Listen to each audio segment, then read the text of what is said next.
Hey there, sports fans. Thanks for tuning in to this bonus episode from the Brew and Shavers SEC Sports Podcast as we make our picks for every SEC game coming up this weekend.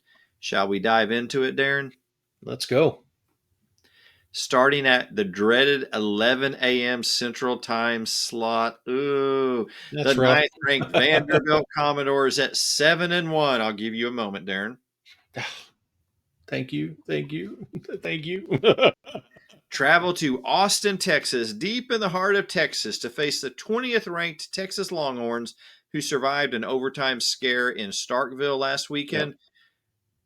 There's some questions, though, about their quarterback. Arch Manning is in the concussion protocol. Questions about his availability in this game. Darren, I know you're a Vanderbilt fan, so your perspective might be a little skewed, but how do you view this game when you look at it?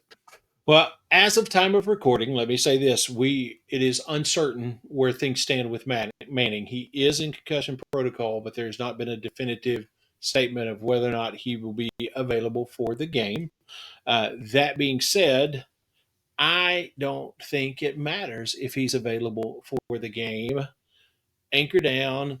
Diego Pavia is two-turnt. That's the hat he was wearing Saturday night. So I'm just going to roll with it. It is a Vanderbilt win in Austin. Wouldn't that be incredible if it does actually happen? But I'm going with a Vanderbilt win. How about you? Yeah, Diego wore a what hat? It says the number 2 and then turnt. And he really, really likes that word. I'm an old man. I don't have a clue, but I'll roll with it. If he's too turnt, then I'm excited he's too turnt. How old is Diego? 36? No, I mean, I think he legitimately is like 24, isn't he? Seriously? So is there an age cutoff where you no longer can use that word turnt? I think the moment the season ends, he's hit the cutoff. It's done. You got to go do something else. You can't use that word anymore. An 11 o'clock game in Austin. Normally you'd give Texas the favor here. Arch Manning's questionable. That Vanderbilt defense, plus, as you mentioned, Diego, I'm going to join you going with the Commodores victory in. I love it.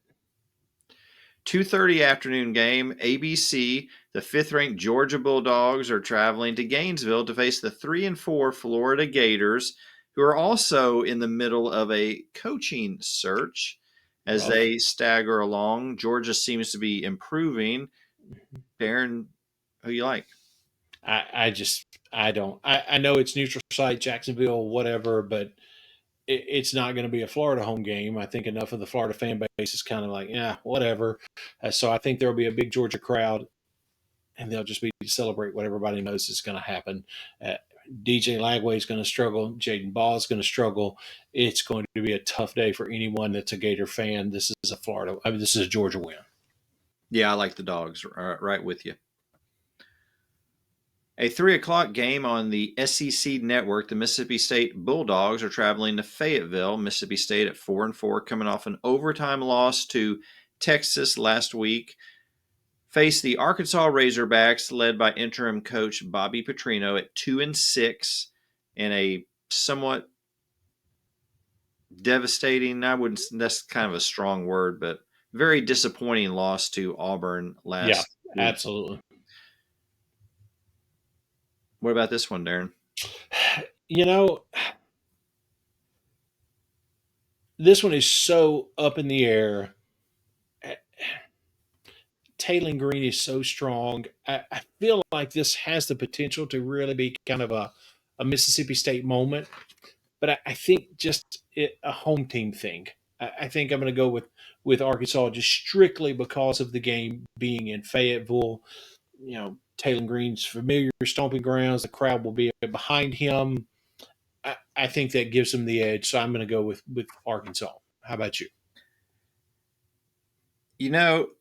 The more games that are played, the more the odds are that Mississippi State's going to win an SEC game. So I'm going to pick them and say it just might happen this Saturday in Fayetteville. Hey, the Arkansas defense, Blake Shapen could throw for 500. Who knows? That's it's a reasonable possibility. South Carolina, a 6 o'clock ESPN game. South Carolina travels to Oxford.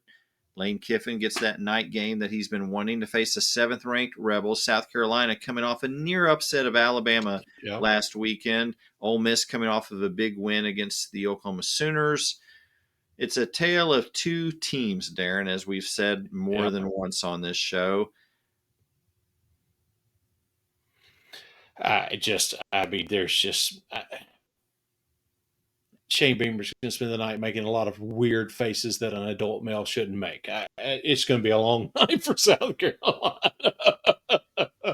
I don't see any other answer to this one. There's lots of things that we could put on a list of what I love about college football, and the list could Yeah, get quite lengthy. At some absolutely. point, you definitely have to put on there Shane Beamer's facial expressions on the sideline.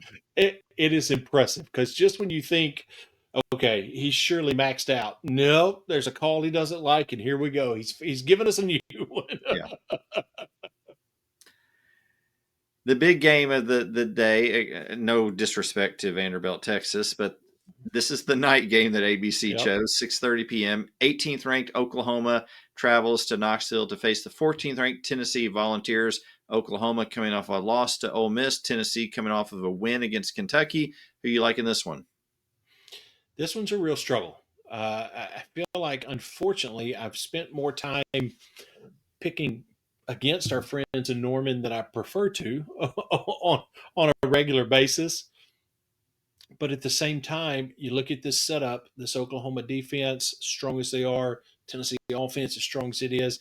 This is typically the kind of setup where Josh Heupel shines, where he shows just exactly what he can scheme. With that and it being in Knoxville, oh, Vanderbilt fans, earmuffs. I am so sorry, but I think this is a Tennessee win. I think they pull this win off. How about you? Night game, Knoxville. It's Yeah. hard to go against the Volunteers. I've got Tennessee as well. Another night game, surprising choice, ESPN or SEC Network. Exactly. 2-5 Kentucky Wildcats after another defeat are traveling down to Auburn, which is coming off of a win. Auburn now at 500, 2 games away from becoming bowl eligible. Hugh Nice. Freeze was smiling a lot last Saturday. Is he going to be smiling this Saturday? Yeah, I mean it's like I said in our earlier episode this week. It's there in Auburn. It's just amazing the things that happen for Auburn. But they won't even need that. This Kentucky team is just so. I know that they showed a little bit last week, but yeah, it's just not going to be. It's going to be an ugly night for Kentucky. They will be glad to head north and get out of Alabama. This is an Auburn win. Yeah, I agree. Auburn. Auburn. Thanks for watching this bonus episode. Do us a favor and hit that subscribe button. It means a lot to us. We appreciate that greatly. And we'll look for you next week after another great weekend of SEC football. Enjoy the games.